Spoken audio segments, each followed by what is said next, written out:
Hi guys, it's Vanessa coming to you from the garden just northwest of Austin, Texas in the suburbs in Zone 9A. And it's time to start planning and planting your fall garden. So in today's video, I'll be going over how to replant your spring garden for the fall season, how to start bulbing onions from seed, and where to order live strawberry plugs for the fall and where to order seed garlic from. I'll show you how I refresh some of my garden beds with mulch and compost and address some of the diseased plants that are currently existing in the summer garden, and how to know the right timing for getting Brassica vegetables started from seed. I'll go over what I do intuitively to pay attention to the transition of the seasons with the lingering end of summer heat, and how to notice when things are starting to shift and change so that you can be prepared when that happens. And I'll touch on planting things like fruit trees and perennials in the best time to grow them, which is the fall here in Texas. Texas has a really long growing season, but different things grow at different times throughout that time frame.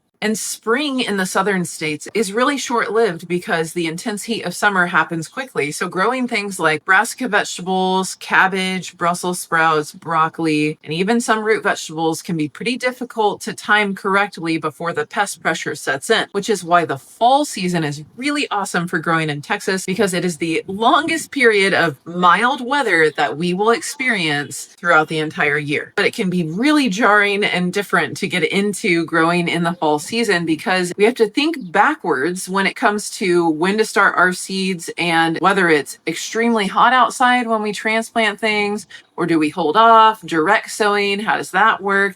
And the biggest factor, the days getting shorter, dragging out our days to maturity on a lot of vegetables. So let's go over what you need to do right now and then what you'll be looking forward to doing and preparing for from September, October, November to make sure you're set up for not only this fall season, but a really great spring season next year. In the spring, we already have these cleared up garden beds ready to go from the winter. In the summer, we have to manually choose what's going to stay, what's going to go, and how much to get rid of. So not only will you be removing plants to make sure there's sunlight that can get to your new plants for the fall, but you may need to add a layer of compost to make sure that the soil is replenished of nitrogen, which is the #1 nutrient that gets used up during rapid growth and needs to be replenished more often. Or you can use a granular fertilizer. I really love Microlife. That's one of my favorite granulars. And taking dead leaves that are not diseased, chopped straw, or pine needle mulch that I have also started using from Tractor Supply, and making sure that you have a good layer of either compost or cleared up soil and some mulch. And of course, if you have irrigation set up, taking a look at your irrigation cycles to make sure that your seeds can properly germinate if you direct sow, or if new transplants are being put in, what would the water requirements of that new type of plant B, are all parts of kind of getting ready for the fall garden. A lot of the time I will cut at the base of the plant, but every once in a while I will take out the roots of plants if I feel like they didn't produce that well, just to make sure there's nothing going on under the surface of the soil, which would then stop me from replanting that same type of plant in that area for the fall. This root system has nodules all over it, which means that I have some root knot nematodes that are parasites that live in the soil here. So I'm going to avoid planting root crops here over the winter. And first I'm doing a cover crop of French marigolds, and once those are done, as we get to the first frost, I will just turn the whole plant into the soil, which then releases kind of a biofumigation technique to reduce the root knot nematodes that are already living in the soil. And then I may do a cover crop of mustard greens just like this, and those will be turned into the soil as well, which can help reduce the root knot nematode population. Now, when it comes to refreshing your garden beds in the summertime, it can really be a grind this time of year when it's hot outside. So sometimes I've got plants growing like crazy and I need to make sure I tighten my shade cloth, or I have majorly diseased plants, or the soil level in my beds has dropped really low. And a lot of the time what happens this time of year is I go in and I just yank stuff out. Sometimes I just get sick of things and I have to cut them and move them. And, you know, every year I grow loofah, and every year I kind of regret it. I think next year I'm going to take a break from the loofah. I've got this loofah here. It's dragging this thing down, shade cloth. Then I've got an okra that I just kind of stopped picking. So we're going to take the okra out. And I like to yank okra out instead of cutting at the roots, because if I plant okra, I'm trying to break up the soil in the area where it's at. So it's actually a really great cover crop for soil compaction. Okra is really susceptible to root knot nematodes. So I like to look at the roots to see, okay, is this bed struggling with this? And look, those are normal roots. No root knot nematodes. So doing pretty good. Now I have this huge, like massive pepper plant. This guy was using the okra as a support system, and it's a little leggy because the okra was shading it out. So planting okra in this small of a space wasn't really like the best idea. So we're gonna tighten this shade cloth just a little bit. We'll see, even though it has loofah on top of it. So it's obviously very weighed down, but let's just see if we can get it a little more tight. Yep, there we go. Nice. This is what it's like to clean up the summer garden. Let's say you don't really want to do another round of tomatoes, but you want to make sure you have lots of broccoli, kale, chard, all that fun stuff. Then you can spend more time just cleaning up the garden and refreshing it to have a nice blank slate while you start seeds inside. So when it comes to starting seeds, let's go over the planting calendar for potentially your area and then how to decipher this calendar on seed starting. So this is the Williamson County planting calendar, and I'm going to put it close up on the screen for you guys. But this is something that the Texas A&M AgriLife Extension has every year that's available online for free as a resource, and I'll put a link to it in this video. Now, the link I'm going to give you is for the Williamson County area, which is where I live. But there are usually county-specific areas if you live near a big enough county. And if you don't have one directly for your area, find the closest county to you. It's probably going to be pretty accurate. Now, these planting calendars, I would say, are pretty accurate. I tend to play around with making notes each year on mine to see if this thing worked better or changing this worked better for me, because this can only know the general area, and my county is pretty big, so there's a lot of microclimates in my area. So for this, it says to transplant artichokes September to October, and that would be super accurate for me, but it doesn't necessarily tell me at what point I should be starting those seeds. So you would look at the seed packet and you would count backwards and start those seeds inside to be ready to transplant out in September or October. And technically, if I started seeds now for artichokes, I would be transplanting them in October at the right size. And then it may be very short day length by then. So the sunlight requirements will need to be the most sunny location I have in the garden over the winter time to get adequate growth. Now, it does go over a few things in the July section, but you'll see it starts to be a lot more busy with things that you can actually plant and transplant starting late August going into September, which is why we're talking about planting the fall garden right now. Now, August is a very feral time frame for Texas, so it's going to sound crazy to start considering re-sowing things that you did grow in the spring garden that maybe don't look so hot right now, like parts of this cucumber plant behind me. But a young plant actually can handle heat and stress a little bit better than an old plant. When it comes to annual veggies, old is a relative term. Old can happen 12 weeks after it's been planted. When it comes to growing vegetables that need to flower and set fruit, we want the time frame of it flowering and setting fruit to be in as mild of a temperature as possible so that pollen and everything can happen correctly. But when it comes to the actual growth part, to get to that stage, it's okay to plant in a lot cooler weather or a lot hotter weather, because the plant is just focusing on sending out roots and growing nice and beautiful to support the next part of the process, which is fruiting and flowering. It's a little late to start tomatoes from seed if you really want to be harvesting come October, early November for Texas. And in some parts of Texas, like the Panhandle, when you get into the November timeframe, you are at risk for a frost. In South Texas, this may be something that is not a concern for you. And in Central Texas, we have no idea what's going to happen ever. Sometimes we are harvesting tomatoes through Christmas in Central Texas.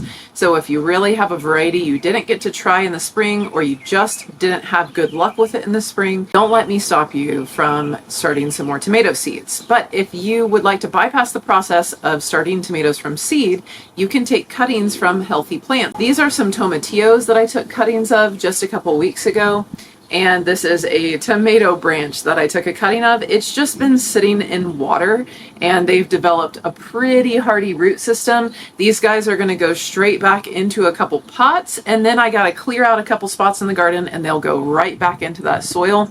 I just want to make sure that there's not a major pest issue or disease issue in the area where I am replanting these plants. This cuts out about 10 weeks of the growing process, and it kind of restarts the growth. So although this is from originally a different plant that might currently be stressed in the garden, it's kind of getting a new refresh by starting its own new root system and getting replanted. Now you can squeeze in another round of white potatoes like Yukon Golds or red potatoes, and you would want to get those, ensure that they have some sprouts on them.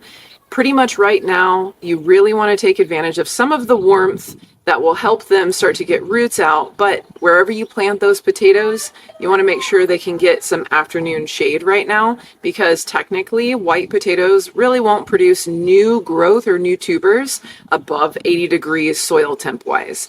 As it starts to get cooler outside, the potatoes will be a lot happier. They'll have grown a lot of the green growth and start being able to transfer that energy underneath the soil, where the tubers will then start to form. Fingers crossed, usually late September going into October, but we all know how it goes with the end of summertime. It can be really hard to find seed potatoes for late summertime in Texas, so I save some of my spring crop and just let it sprout in my pantry over the summer, and I plant it in containers for the fall. So if we get an early frost, I can move those containers into my garage and put it back outside where it's probably still warm. Now August is when I replant my carrots, and I re-sow them all the way through early December and then start again in February. I do try to make sure I'm re-feeding the soil that I'm planting carrots in, just so I can get really good healthy tap roots, making sure things are nice and loose and well draining. And then getting good germination on carrots can be a little tricky, but really just having really good watering practices for at least the first 2 weeks can really help with increasing your germination, because carrots need consistent moisture, and I use these Garden in Minutes grids to help me do that.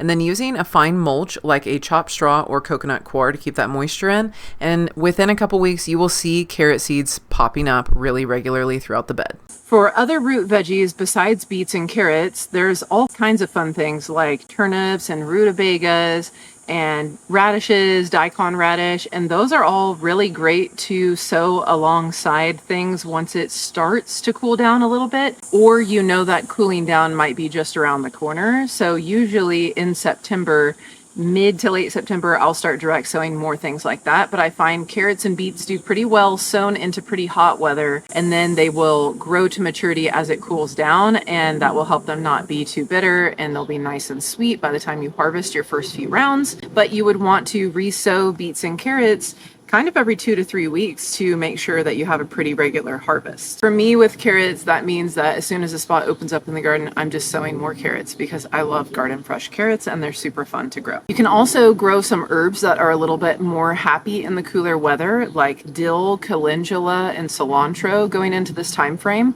Cilantro I'll direct sow in the October, late September time frame, because it really does not handle the heat very well at all. So I consider it a lot like a lettuce. Dill can be planted in August and it will usually germinate and do pretty well through September unless it's really, really bad outside. So you may want to re-sow dill once in August and once in mid to late September, just to make sure you have some if you want to have some on hand. And things like parsley and chives can also be started from seed alongside your brassicas, and then you can transplant them out, or you could direct sow those things as well. And calendula is one of my favorite herbs to start for the cooler weather months.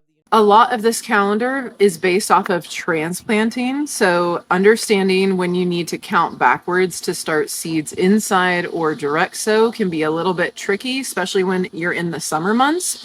But for me, on most of my brassica vegetables, I'm starting them 8 to 10 weeks before I need to transplant them out, because I want them to be a pretty good size for them to go out in an environment where it may still be a little bit hot for them or a little bit pest pressure-y. Which means when I'm starting things like broccoli, cabbages, sauchard, kale, things like that need to be started usually in the August time frame so that they can be a good size to transplant out in October as soon as the temperatures get a little more chill outside. Now, when I say leafy greens, I don't mean lettuce, because lettuce can handle really short day length or a lot of shade and still grow, but it usually does not tolerate extreme heat very well at all. So I usually direct sow my lettuce at the end of September going into October, and try to have a nice bed of lettuce going into the winter time because it is somewhat frost tolerant and can do really well with the shorter days when other things in my garden just aren't going to grow very well. I hold off on lettuce until usually mid to late September going into October. Now, if you have a really cool shade cloth setup or a microclimate in your garden that you feel like is quite a bit cooler or shadier, you may be able to sow lettuce a little bit sooner. Sometimes your plants may look like this in late summer if you get them transplanted out pretty early because the cabbage moth lays its eggs and then it gets to munchin' in the caterpillar stage on your leafy greens. Now, one thing to note is that cabbage moths are not very smart and they're not going to try really hard to land and crawl up into your netting. So just a gentle barrier can help you a lot with these types of pests. So this is not even clipped on here. I have 2 of the simple PVC hoops on this smaller Garden in Minutes bed. This is a 2x4 foot bed.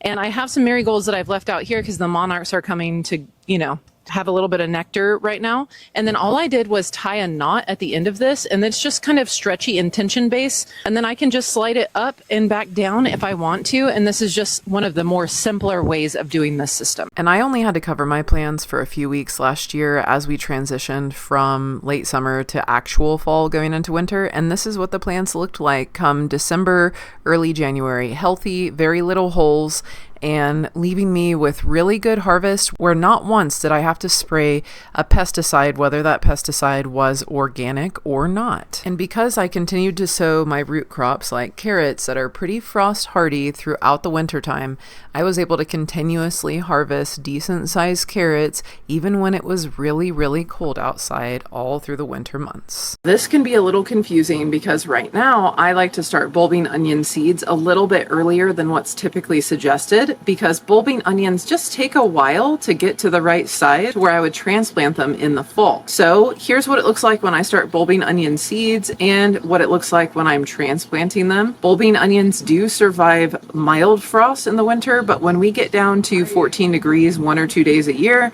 I do like to cover them just to protect the leafy greens above the soil surface. Whether you are going to start bulbing onions from seed in the next month or so, or you plan on ordering live onion plants that look like green onions, it's something that you should put on your radar as far as planning where they're going to go in your garden over the winter and looking at pre-orders online if you're going to order live plants. Here's a list of varieties that do pretty well in the South because we're going for short day onion varieties, and that just means that they will trigger to start bulbing once the day length increases just enough from February to March, and that triggers them to start bulbing, which then helps us get a fully bulbed plant before the heat sets in and forces it to bolt and go to seed, which will then change the pathway of how the plant is using its energy instead of putting that into nice big bulbs. Now, this is the time of year to keep an eye out for pre-orders on garlic. Garlic is something that once you grow enough of it, you may not ever need to order seed garlic again. But if you still want to try new varieties or you're still getting into growing enough garlic to have your own seed supply, right now a lot of companies are going to be opening up their pre-orders for the fall.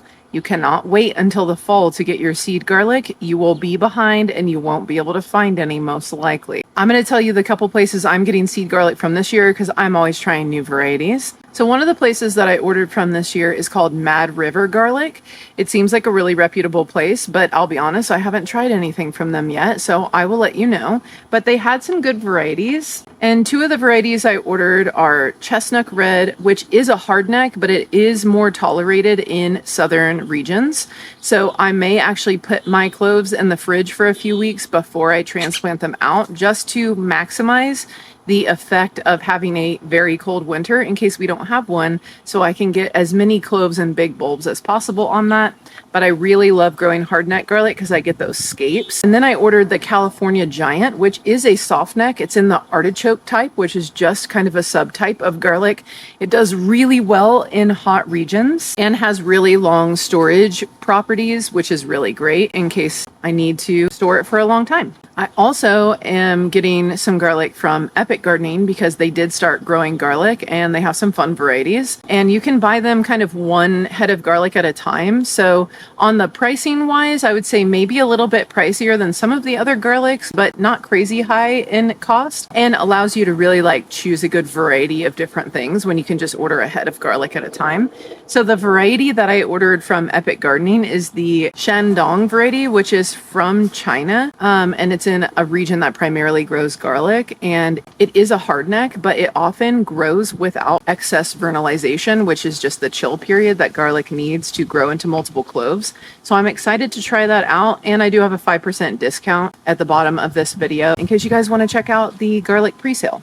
Now, when it comes to pre-sale, that means most of the time you are ordering your garlic and then it will be shipped out to you based on your region, most likely sometime in October, because garlic should be planted anywhere from October to November, ideally 6 weeks before your first average frost date is to be expected, just to let the plants get a little established before they get hit really hard with some very cold temps. And then they are usually grown over the winter, then harvested in July timeframe for a lot of people, and some varieties of garlic are earlier or later on their maturity timeframes. Now, these are some of my strawberry plants that I have in my green stalk, and they have started to send out runners, and then I have propagated those runners into different pockets. But you'll see that I have not caught all of them. And this is how I can continue to get more strawberry plants from the plants that I already have. But I'll be honest with you, I want to have more strawberry plants. So this is where I'm ordering some live strawberry plants for the fall this year because I found a company that does this regularly. So I am getting some live Chandler and Brilliance varieties of strawberry plants delivered in October from the farm on Central, and this company knows southern climates. They know when to ship you your strawberry plants in Texas. So definitely check them out. I'll have the info below this video. Now, over the next month, you will notice a weather pattern here in Texas is going to shift. And if you're not paying close attention to it, you may not really see the differences until one day and you wake up and it's dark outside. But what happens is our days start to get a lot shorter. We lose an hour and a half of day length from August through October, and it continues to go down from there until we hit the winter solstice, which is around December 21st, which is also known as the darkest day of the year. And then the sun slowly returns, giving us about 44 minutes more of sunlight from January going into February, where plant growth will take off again. So not only are we trying to avoid the first frost date while having really small, young, tender plants in the garden when planting in the fall, we are also trying to get plants outside while there is still sunlight, because no matter what the plant is, it needs a good amount of sunlight in order to photosynthesize and grow. Now, how will we know this shift is happening weather temperature wise? Looks a little bit different on paper, but it starts to mimic kind of a dying pulse or heartbeat. And that looks like daytime temps staying pretty high, but nighttime lows starting to get a little bit lower from the mid 70s down to the lower 70s and then dipping into the high 60s. That will start to signal the cooling down pattern here in the south. And then the daytime temps will start to follow. If you think about it, when there is less daylight outside, even if it is hot outside, the nighttime temps can get cooler and stay cooler longer because there's less amount of time that the sun is warming the environment and the soil. So going into September, we may still have a nice pop of heat towards the end of it, even though this year it's been quite a bit cooler, but it is short-lived and we will eventually get a little bit cooler. We're shooting for temps to be in the mid to high 80s and lows in the 60s as our most moderate temperature time frame for us here in the fall going into our warmer winters, because that is the best time frame for establishing perennials, planting fruit trees, regular trees, fruit bushes, and any other native Texas perennials you may want to put in the ground, because this is the best time frame for them to have time to focus on their roots growing into the soil and adapting to the environment they're being placed into, as opposed to putting them outside in the early spring, putting them in the dirt, telling them to produce roots, all while the weather is heating up and the pest pressure is getting worse. So the fall is the best time to get a lot of these things established. So even if you are not growing an annual garden this time of year, it is a great time to look for any clearance plants at the local nurseries and order in some ones that you think will be really well adapted to your area and start getting the ground where you plan to put them amended with compost, dead leaves, straw, or any fertilizer so you can have great future harvests. I hope this video has been helpful for you to learn all the different things that you can do to get ready for the fall garden and really to get super prepared for the spring here in Texas. I encourage you to go out and try at least one new thing that you haven't done before, because remember, if you never grow, you'll never know.